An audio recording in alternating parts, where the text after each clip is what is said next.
الناس، اے نبی صلی اللہ تعالیٰ علیہ وسلم، آپ مسلمانوں کی دشمنی میں سب سے زیادہ سخت دو لوگوں کو پائیں گے۔ وہ کون ہے؟ الیہود والذین اشرکوا، یہود اور مشرکین۔ اس وقت دنیا میں دو لوگ کہاں بستے ہیں؟ ابھی تفصیلات میں آگے کرتے ہیں۔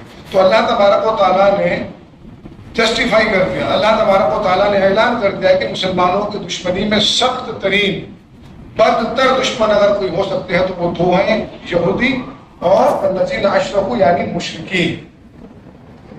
علامہ اقبال نے بہت شعراء آفاق نظمیں لکھی ہیں اور بہت ساری مشہور بھی ہوئی ہیں۔ ان میں سے ایک نظم ہے جس کا عنوان ہے بڈھے بلوچ کی بیٹے کو نصیحت۔ بلوچ ایک قبیلہ ہے جو ٹرائب ہے، افغانستان کے آس پاس کے علاقوں میں رہتا ہے۔ تو ایک بڈھا بلوچ ہے جو اپنے بیٹے کو نصیحت کر رہا ہے۔ اصل میں اقبال اس کے ذریعے ساری امت کے نوجوانوں سے مخاطب ہے۔ اور اب میں جب شعر پڑھ رہا ہوں تو اس وقت ہمارا جو مڈل ایسٹ کا سیناریو ہے، مشرق وسطیٰ کی جو صورتحال ہے، عرب ممالک کی جو صورتحال ہے، یوکرین کی جو صورتحال ہے، ساری صورتحال کو اس وقت ذہن میں رکھیے۔ اقبال کہتے ہیں کہ دنیا کو ہے پھر معرکہ روح و بدن پیش، دنیا کو ہے پھر معرکہ روح و بدن پیش، تہذیب نے پھر اپنے درندوں کو ابھارا، اللہ کو پامر لیے مومن کے بھروسہ، یورپ کو ابلیس کو یورپ کی مشینوں کا سہارا۔ تقدیر امم کیا ہے کوئی کہہ نہیں سکتا، تقدیر کس امت کے ساتھ کیا ہوگا یہ کوئی کہہ نہیں سکتا۔ تقدیر امم کیا ہے کوئی کہہ نہیں سکتا، مومن کی فراست ہو تو کافی ہے انشاءاللہ۔ اگر مومنانہ فراست ہے تو ہر لمحہ، ہر وقت، ہر پلٹنے والا صفحہ، ہر آنے والا دن ایک نئی نوید، ایک نئی خوشخبری لے کر آتا ہے۔ آج ہماری تقریر کا عنوان ہے کہ محمد سے وفات ہوئے تو ہم دے دیں۔ تو سب سے پہلے آئیے درود شریف پڑھتے ہیں۔ اللہم صلی علی محمد وعلی آل محمد کما صلیت علی ابراہیم وعلی آل ابراہیم انک حمید مجید۔ اللہم بارک علی محمد وعلی آل محمد کما بارکت علی ابراہیم وعلی آل ابراہیم انک حمید مجید۔ اس وقت میں آپ کے سامنے دو الگ الگ منظر نامے پیش کرنے جا رہا ہوں۔ ان دونوں منظر ناموں کو آپس میں جوڑ کر پھر اس عنوان کی طرف آؤں، بہت غور سے اس کو سنیں۔ پہلا منظر نامہ ہے، پہلا سین ہے انٹرنیشنل لیول کا، بین الاقوامی سطح کا، اور اس میں بھی خصوصاً مڈل ایسٹ کا جو ایریا ہے، مشرق وسطیٰ کا جو ایریا ہے، اور اس میں بھی خصوصاً عرب ممالک، جہاں پر ظلم، جبر، دہشت، خوف، بارود کی بو کی بھٹی دہی کی، بارود کی بھٹی دہی ہوئی ہے، خصوصاً عرب ممالک میں، مشرق وسطیٰ میں۔ اسرائیل نامی درندے نے اس وقت 6 عرب ممالک کے ساتھ یکساں جنگ چھیڑ رکھی، 6 ملک ہیں، کوئی ایک ملک نہیں ہے، فلسطین سمیت تو 6 ممالک۔ اس میں لبنان ہے، ترکیہ ایسا میں شامل ہونے والا ہے، اس میں لبنان ہے، ایران ہے، قطر ہے ابھی جو شامل ہوا ہے، یمن ہے اور ایران بھی شامل ہے، اور 6 نمبر پہ فلسطین ہے۔ تو اسرائیلی درندے نے ایک ساتھ 6 مسلم ممالک سے جنگ چھیڑ رکھی ہے، کسی چیز کو وہ سلامت رہنے دینا نہیں چاہتا۔ قطر اس کا بہت قریبی دوست رہا ہے ایک زمانے، اس نے وہاں پر بھی حملہ کر دیا، اور نتنیاہو کہتا ہے کہ اگر ضرورت پڑی تو ہم پھر ہمارے حملے جاری رکھیں گے۔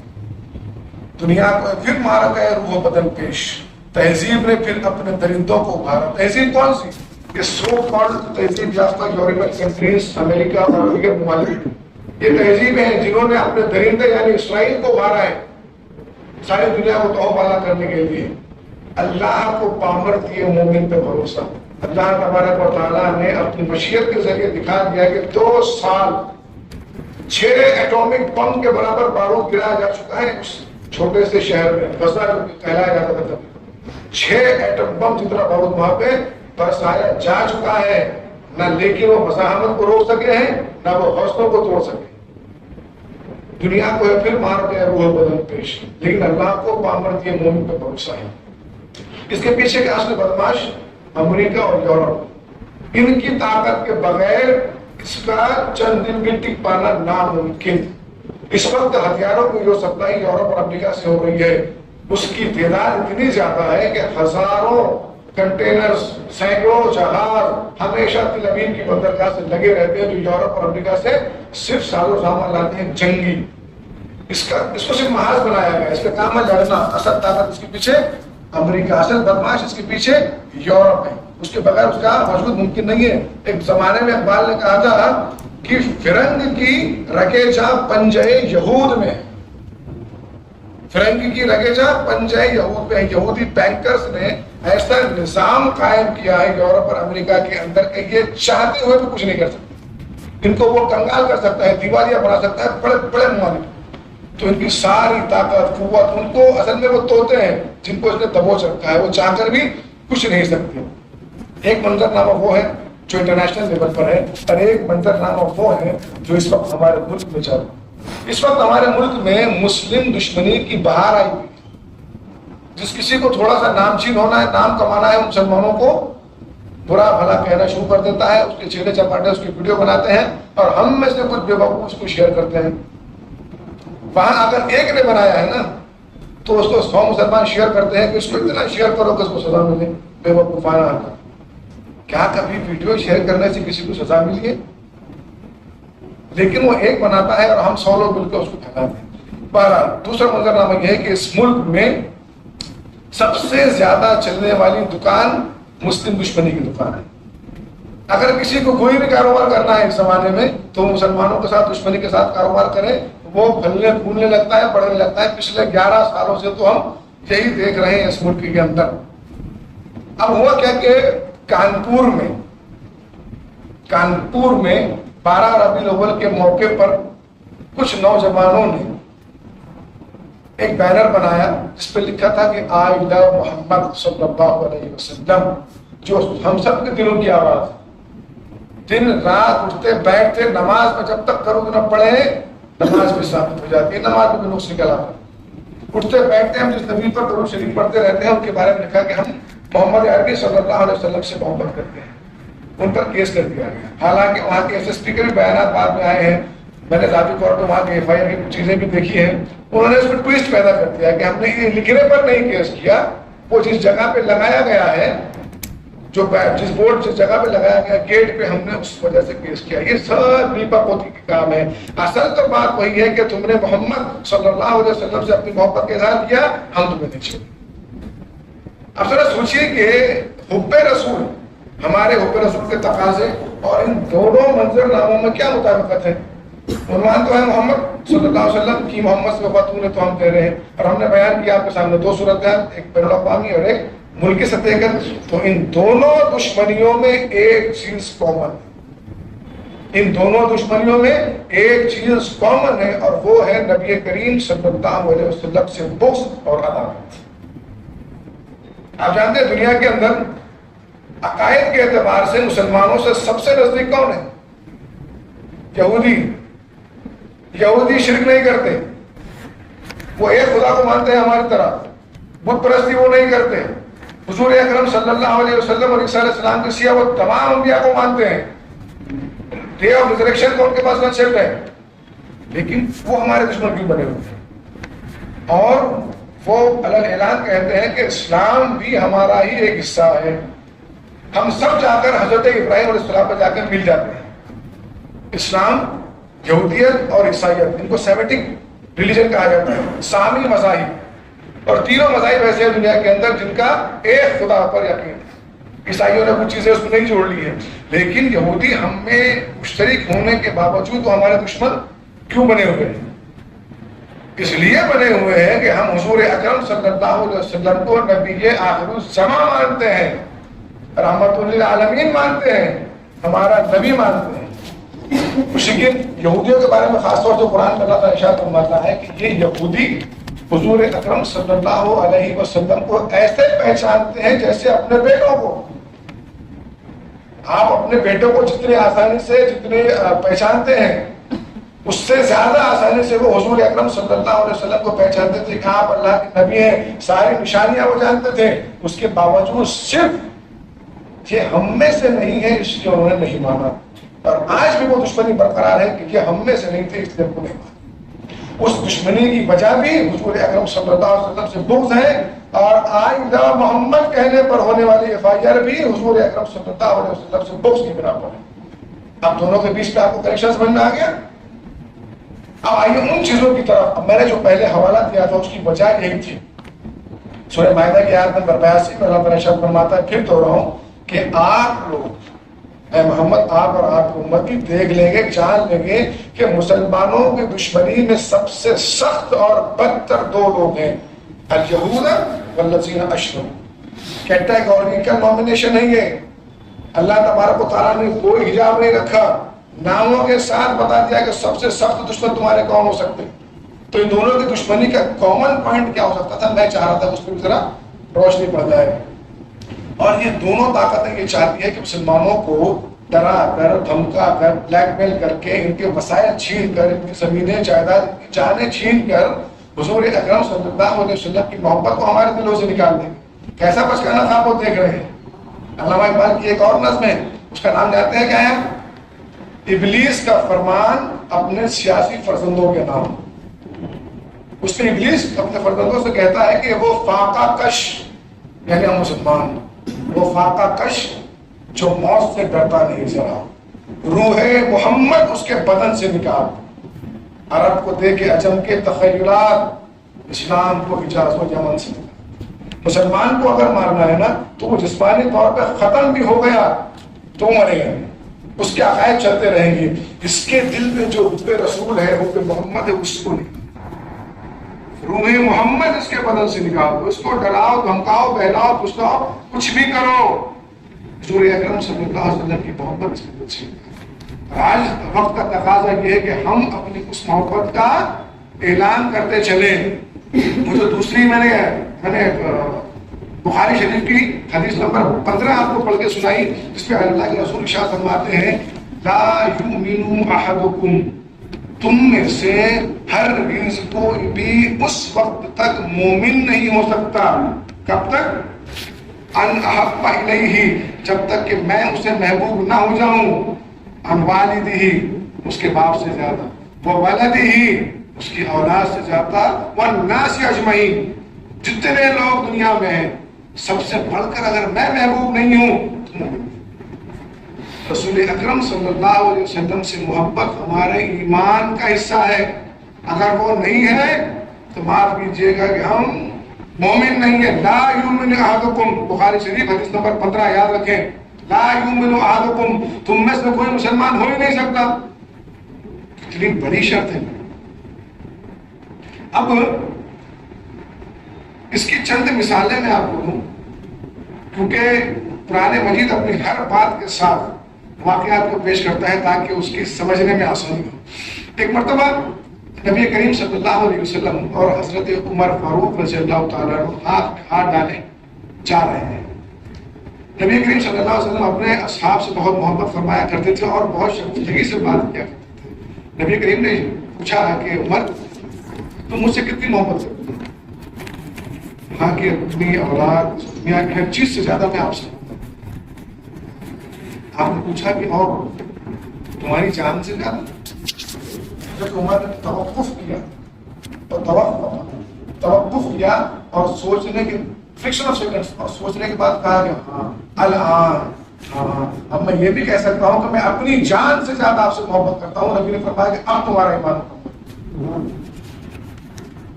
عمر فاروق رضی اللہ تعالیٰ عنہ کو ان سے کہا جائے اب تمہارا ایمان مکمل ہوا ہے جب تم نے کہا کہ تم اپنے آپ سے زیادہ مجھ سے محبت کرتے ہو۔ تو یہ ہمارے ایمان کا حصہ ہے۔ حضرت حارث ایک صحابی ہیں جو موقع پر مشرکین کے ہاتھ لڑ گئے، ایک جنگ کے موقع پر، ایک چھوٹے سے بیٹل کے موقع پر مشرکین نے ان کو باندھ دیا حضرت حارث، اور باندھنے کے بعد بہت بری بری تکلیفیں دی۔ آخر میں وہ یہ کرتے تھے کہ چاقو کے ذریعے بدن کا ایک حصہ کاٹ، ایک حصہ ہاتھ پیر گوشت کا کوئی حصہ کاٹتے اور اسے کہتے کہ اگر تم اس تکلیف سے بچنا چاہ رہے ہو تو محمد کے بارے میں کوئی بری بات کہتے ہم تمہیں چھوڑ دیں، اپنے نبی کے بارے میں کچھ برا کہو ہم تمہیں چھوڑ دیں گے۔ حضرت حارث نے جواب دیا کہ تم میری بوٹی بوٹی کر دو، مجھے جلا کے راکھ کر دینا، میں پورا جل جاؤں میں پسند کروں گا، لیکن نبی کریم صلی اللہ علیہ وسلم کے پیر پہ کانٹا بھی چھپ جائے مجھے پسند۔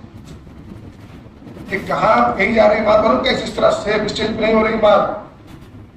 ہزاروں مشرکین اور مشرکین مکہ کے بیچ میں کھڑے ہوئے ہیں، سارے لوگ جان کے دشمن بنے ہوئے ہیں، ادمرے ہو چکے ہیں، اس کے باوجود یہ عقیدہ کہتے ہیں کہ میں مر جاؤں پسند نبی کے پیر پہ کانٹا نہیں کرنا صلی اللہ علیہ وسلم۔ ایک موقع پر حضرت ابو بکر رضی اللہ تعالیٰ عنہ تشریف فرما ہے، عمر ہے، نبی کریم صلی اللہ علیہ وسلم کی ہے، گفتگو ہو رہی ہے کسی معاملے میں۔ حضرت عمر رضی اللہ تعالیٰ عنہ نے حوالے کے طور پہ تورات کی کسی آیت کا حوالہ دیا، کوئی گفتگو آپس میں ہو رہی تھی، حضرت عمر فاروق نے توریت کا کوئی حوالہ دیا کہ تورات میں ایسی چیز لکھی ہوئی ہے۔ حضرت حضور اکرم صلی اللہ علیہ وسلم کا چہرہ مبارک سرخ، خوبصورت چہرے جب غصے میں آتے ہیں نا تو ان کا ایک الگ روب ہوتا ہے۔ نبی کریم صلی اللہ علیہ وسلم کے چہرے مبارک سرخ ہو گیا۔ حضرت ابو بکر نے کہا کہ عمر تجھے رونے والیاں روئیں، کیا تو چہرے حضور اکرم صلی اللہ علیہ وسلم کے چہرے مبارک نہیں دیکھ رہا کیسے غصے سے لال ہو گیا؟ حضرت عمر کہاں گئے، آپ ڈر گئے، آپ کو نہیں سمجھ میں آیا کہ میں نے کیا کیا؟ اس کے بعد نبی کریم صلی اللہ علیہ وسلم فرماتے ہیں کہ عمر تم توریت کی مثال دیتے ہو، اگر آج موسیٰ بھی ہوتے تو میرے پیچھے چلے بغیر ان کو بھی بلانا پڑتا۔ اگر آج موسیٰ بھی ہوتے تو میرے بغیر ان کا بھی چالا نہیں ہوتا۔ حضرت عمر رضی اللہ تعالیٰ چونک گئے، گھبرا گئے، فوراً نبی کریم صلی اللہ علیہ وسلم کے قریب آئے، دونوں آپ کی گھٹنے پکڑے اور اس کے بعد کہا کہ رضیت باللہ ربًا، میں اس بات پر راضی ہوں کہ اللہ میرا رب ہے، وبالاسلام دینا، اور اسلام میرا دین ہے، وبمحمد رسول، اور میں اس بات پر راضی ہوں کہ محمد یعنی آپ صلی اللہ علیہ وسلم میرے رسول۔ چھوٹی چھوٹی چیزوں کو بھی نبی کریم صلی اللہ علیہ وسلم نے اپنی زندگی میں بالکل پسند نہیں فرمایا۔ کوئی اگر حب رسول سے آپ کو دور لے جاتا ہے۔ غزوہ احد میں ایک بہت یادگار موقع ہے جو عام طور پہ بہت کم بیان کیا ہے۔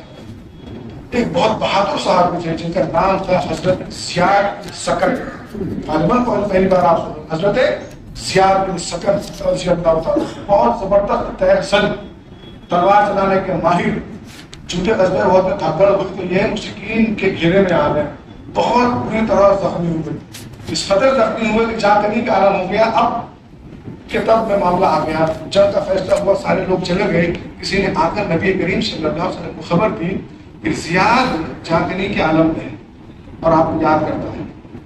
لیکن جان جانے والی اور کس کو یاد کریں؟ زیاد جانکنی کے عالم میں ہے رسول اللہ صلی اللہ علیہ وسلم، اور آپ کو یاد کرتا ہے۔ آپ نے فرمایا کہ اس کو اٹھا کے یہاں لے آؤ۔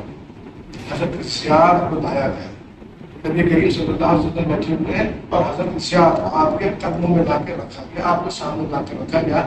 حضرت زیاد نے اپنی پوری کمزوری، سارے زخموں سے چور ہونے کے باوجود گھسٹ گھسٹ کر حضور اکرم صلی اللہ علیہ وسلم کے اتنے قریب ہو گئے۔ حدیث کے الفاظ ہیں کہ وقت علی قدم رسول ہی، یعنی حضرت زیاد کی گال نبی کریم صلی اللہ علیہ وسلم کے تلوے مبارک سے مس ہو جاتے کا، وہ اتنے گھسٹتے گئے کہ حضرت زیاد کے گال نبی کریم صلی اللہ علیہ وسلم کے تلوے مبارک سے جا کے مس ہو گئے، اور وہ حضور اکرم صلی اللہ علیہ وسلم کو دیکھ ہی رہا، جان جانے والی ہے کچھ ہی دیر میں حضور اکرم صلی اللہ علیہ وسلم کو دیکھے جا رہے ہیں، نبی کریم صلی اللہ علیہ وسلم ان کو دیکھے جا رہے ہیں۔ اسی حالت میں حضرت زیاد کا انتقال ہو گیا، وہ شہید ہو گیا۔ اس کو فارسی میں شاعر نے کہا کہ منم ہمیں تمنا کہ بوقت جا سپردن، برخ تو دیدہ باشم تو درون دیدہ باشی۔ یا رسول اللہ صلی اللہ علیہ وسلم، میری تو ایک ہی تمنا ہے کہ جب میں مرنے لگوں تو مرتے مرتے میں آپ کو دیکھوں اور آپ کی نظر کرم فرمائے مجھ پر۔ اس سے بہتر کیا موت ہو سکتی ہے کہ جب جان جا رہی ہو تو کائنات کی مقدس ترین ہستی کے قدموں میں جان جائے اور وہ اس کو دیکھ رہی ہو اور وہ نبی کریم صلی اللہ علیہ وسلم کو دیکھ رہی ہو۔ یہ حضور اکرم صلی اللہ علیہ وسلم سے محبت کا مقام ہے، یہ وہ پیمانہ ہے، یہ وہ مقام ہے جہاں پر آ کر ہم نے اپنے آپ کو مرتے وقت بھی یہ خواہش ہے، کوشش کہ میں مر رہا ہوں لیکن جاتے جاتے کہ آپ کو دیکھوں گا اور آپ بھی آخری وقت میں مجھے دیکھتے۔ غزوہ احد سے واپسی کے موقع پر مسلمان مجاہدین مدینہ میں واپس آ رہے ہیں، چھوٹی چھوٹی ٹولیوں میں آ رہے ہیں. راستوں پر ایک خاتون ہے جو ہر ایک سے پوچھتی پھرتی ہے کہ نبی کریم صلی اللہ علیہ وسلم کہاں ہے. کچھ دیر بعد ایک آدمی آیا جو اس کا شناسہ تھا. اس نے کہا کہ غزوہ بدر کے میدان میں تیرا شوہر مارا گیا. وہ کہتے ہیں کہ نبی کریم کے بارے میں کچھ بتاؤ، کیسے ہیں؟ تھوڑی دور آگے چلے تو یہ کہو پہچان کا عبداللہ. اس نے پوچھا کہ نبی کہاں ہے، نبی کریم صلی اللہ علیہ وسلم کیسے ہیں؟ اس نے کہا کہ میرا بھائی بھی مارا گیا. وہ پھر بیٹا پھر آگے چلی، پھر جا کر لوگوں سے پوچھا کہ کوئی مجھے بتائے تو صحیح کہ نبی کے سال میں نبی کریم صلی اللہ علیہ وسلم اس وقت کہاں پر ہے. کسی جاننے والے نے کہا کہ تیرے بیٹے کی لاش، بیٹے کی بیماری نہیں برداشت ہوتی تو بیٹے کی لاش کسی عورت کے لیے سننا. کہا کہ تیرے بیٹے کی لاش ہم لے گئے. کہا کہ مجھے بتائے کہ نبی کریم صلی اللہ علیہ وسلم کیسے ہیں. کچھ دیر بعد ایک اور صحابی آئے، انہوں نے کہا کہ نبی کریم صلی اللہ علیہ وسلم بخیر ہیں، سلامت ہیں، اور پیچھے چلے آتے ہیں. اس نے کہا کہ اگر نبی کریم سلامت ہے تو کوئی مصیبت نہیں، کوئی آزمائش نہیں، جو کچھ اللہ نے دیا تھا وہ لے لیا. انا للہ و انا الیہ راجعون. سب کچھ لٹا کر بھی جو اللہ کی رضا پر راضی رہتا ہے اللہ تبارک و تعالیٰ اس کو حب محمد عطا کرتا ہے صلی اللہ علیہ وسلم. شوہر، بھائی، باپ، یہ بہت قریبی رشتے ہیں. یہ سب چلے گئے. وہ کہتے کہ گئے مجھے بتایا کہ میرے نبی کیسے ہیں. کہا کہ خیر سے. کہا کہ اب کوئی مصیبت جو ہوتا ہے ہوتا رہے. رسول اکرم صلی اللہ علیہ وسلم سے محبت کا امتحان پہلے دن سے ہو رہا ہے اور ہمیشہ ہوتا رہے. اس میں یہ مت سمجھ لیجیے کہ پہلے ہوا تھا اب نہیں ہوا تھا. پہلے دن سے ہو رہا ہے اور آخر دن تک ہوتا رہے گا جب تک یہ دنیا چلے رہے. اب اس میں ہمیں کرنا کیا ہے کہ ہمیں خود بھی حب رسول صلی اللہ تعالیٰ علیہ وسلم کا اظہار کرنا ہے. الفاظ کی ادائیگی پر اس کی شدت کو سمجھنا چاہیے. حب رسول صلی اللہ علیہ وسلم سے محبت کا اظہار کرنا ہے اور اپنی اولادوں کو بھی یہ بتا جانا کہ دیکھو زندگی میں کبھی ایسا موقع آ جائے کہ حضور اکرم صلی اللہ علیہ وسلم سے محبت کی بات آ گئی تو کوئی باپ نہیں، کوئی ماں نہیں، کوئی بیوی نہیں، کوئی بچے نہیں، کوئی کاروبار نہیں، کوئی گھر نہیں، صرف حضور ہے صلی اللہ تعالیٰ علیہ وسلم اور ہم. جب تک یہ مقام دل میں نہیں پیدا ہوگا اللہ تبارک و تعالیٰ اسلام کی اور ایمان کی اصل چاشنی دلوں میں نہیں آ سکتی. کیونکہ آخر میں جو آیات آپ کو سنانے والا ہوں تو مسلمانوں کی سی بات بتا دی گئی کہ ہم اسلام کی محبت کس کے دلوں میں ڈالتے ہیں، اسلام کی چاشنی کس کو دیتے ہیں. تو جب کبھی بات آ جائے تو اس سے پیچھے ہٹنے کی بات ہی نہیں ہے. جذبہ احد میں ایک اور واقعہ ہوا کہ آپ نے سنا ہوگا کہ نبی کریم صلی اللہ علیہ وسلم نے اپنی تلوار حضرت ابو دجانہ کو دی. پہلے تو آپ نے پوچھا کہ کون ہے جو اس تلوار کا قضا کرے گا.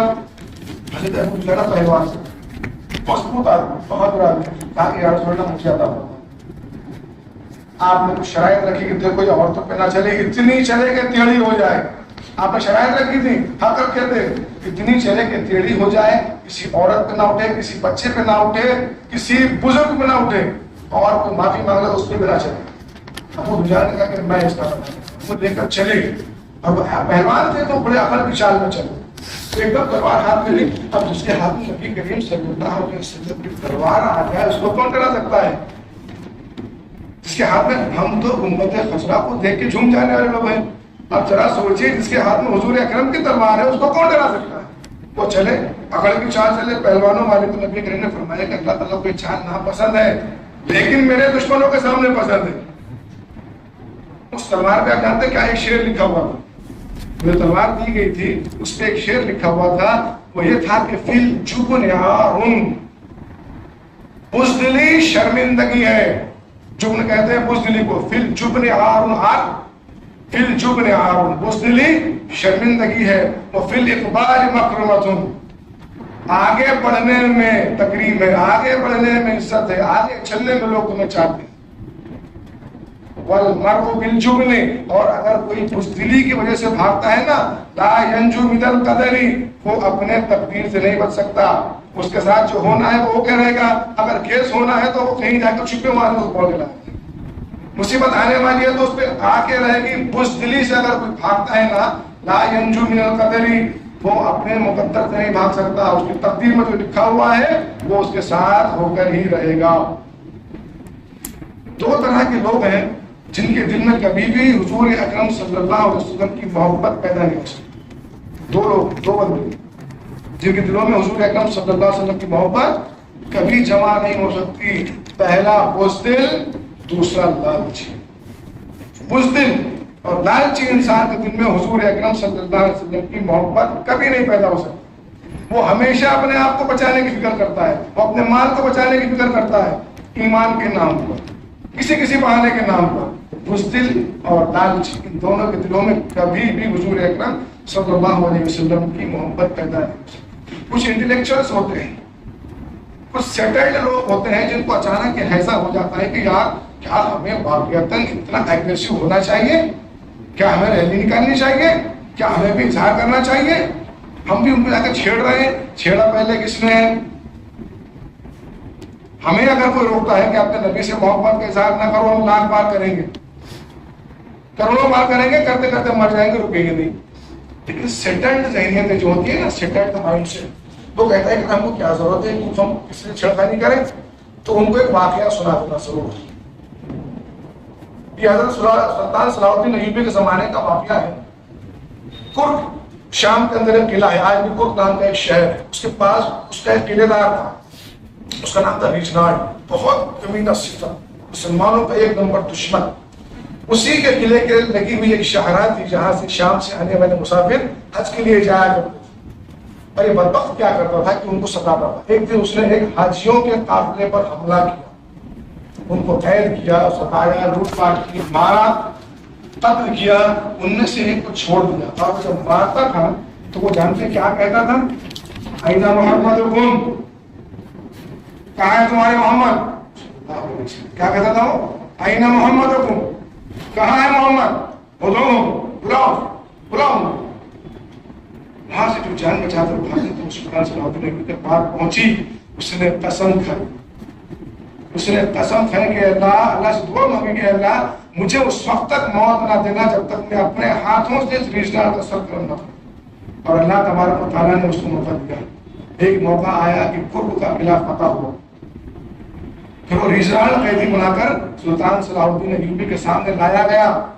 تو سلطان صلاح الدین ایوبی نے اس کو واقعہ یاد دلایا. اس سے کہا نا، انہوں نے کہا تھا کہ کہاں ہے تمہارے محمد صلی اللہ علیہ وسلم؟ محمد نے مجھے بھیجا ہے، بتا کیا کہتا ہے؟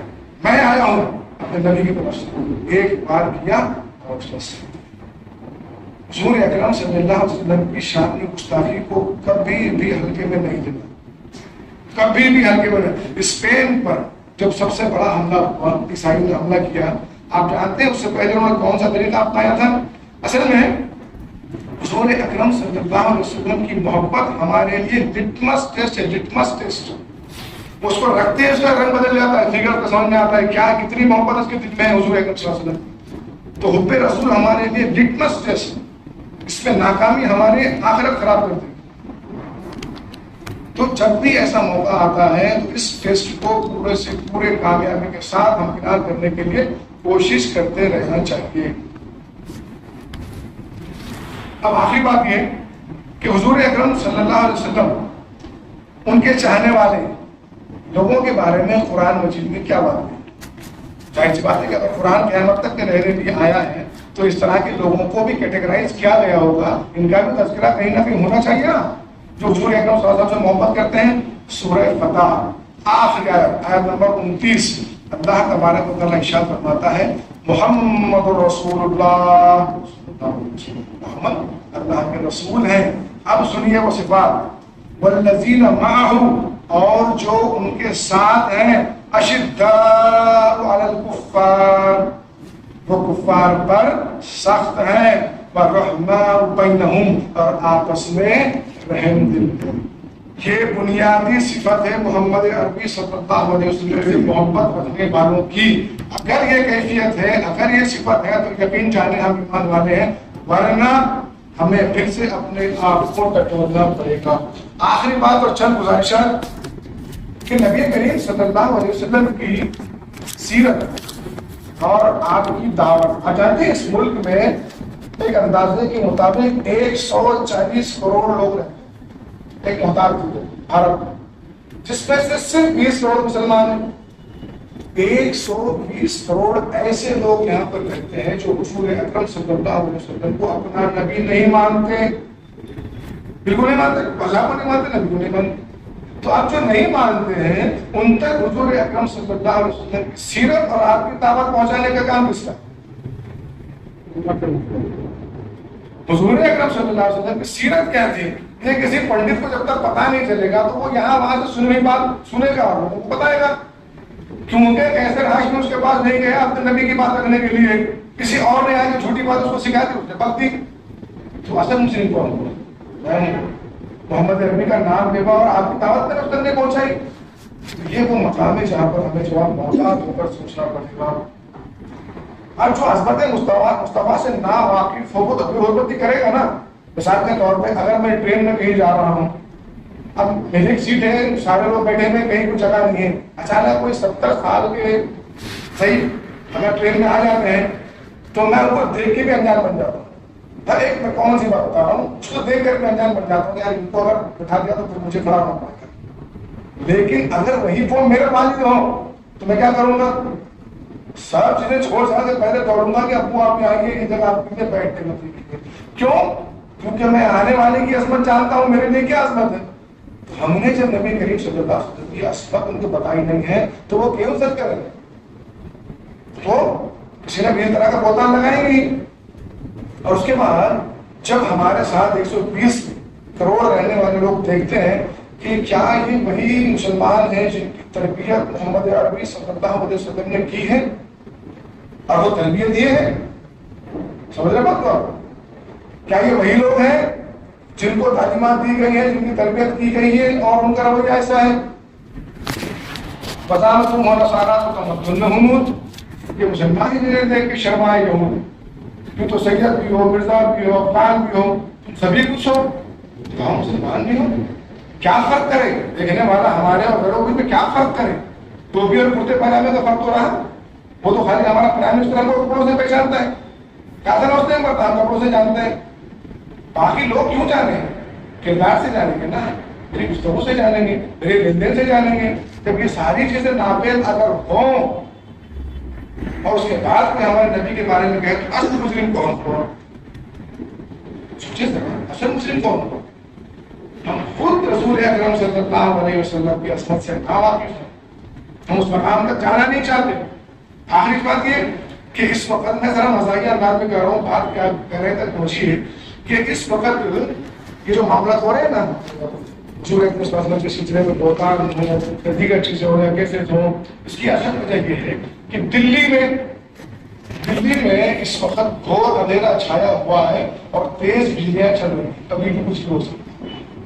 دلی میں گھور اندھیرا چھایا ہوا ہے، تیز بجلیاں چل رہی ہیں، کبھی بھی کچھ بھی ہو سکتا ہے، اور اس طرح کے واقعات وہ دوہراتے رہیں گے، کرتے رہیں گے، کوشش کرتے رہیں گے۔ تو ہوشیار رہیں، تیار رہیں، لوگوں کو نہ خود بہکے نہ لوگوں کو بہکے۔ یہ وہ چیزیں ہیں جو شرطن میں آپ سے کروں، کیونکہ یہ سب چیزیں پلانڈ، لوگ سڑکوں پر آتے ہیں، نعرے لگاتے ہیں، کہیں کچھ ہو جاتی ہے، باقی ساروں کو لا کر کے مشق بنا دیا جاتا ہے، مشق بنا دیا، نہ آزمائش میں پڑھے نہ لوگوں کو پڑھنے دیں۔ آخر میں حضور اکرم صلی اللہ علیہ وسلم کی شان مبارکہ جیسے میں نے کہا کہ ہم اس عظمت کو نہیں پہچان پاتے، کیونکہ آپ جانتے ہیں کہ کسی بیماری کو اگر پہچاننا ہو، کسی ڈاکٹر کے بارے میں مثال کے طور پر اگر مشورہ دینا ہو تو بھائی زبیر صاحب کیسے ڈاکٹر ہیں، تو اگر آپ نے کسی ایم ڈی سے پوچھ لیا تو کہے گا ہاں اچھا اچھا۔ اگر آپ کسی ایم ڈی سے جا کے پوچھیں گے تو اسی کے اوپر بھی ڈگری رکھتا ہے، وہ اس کے بارے میں صحیح رائے دے گا۔ کیوں؟ کیونکہ وہ سپیریئر اچھی طرح ڈاکٹر صاحب سے پوچھیں گے کہ نچلے کے بارے میں تو وہ اچھی رائے دے پائے۔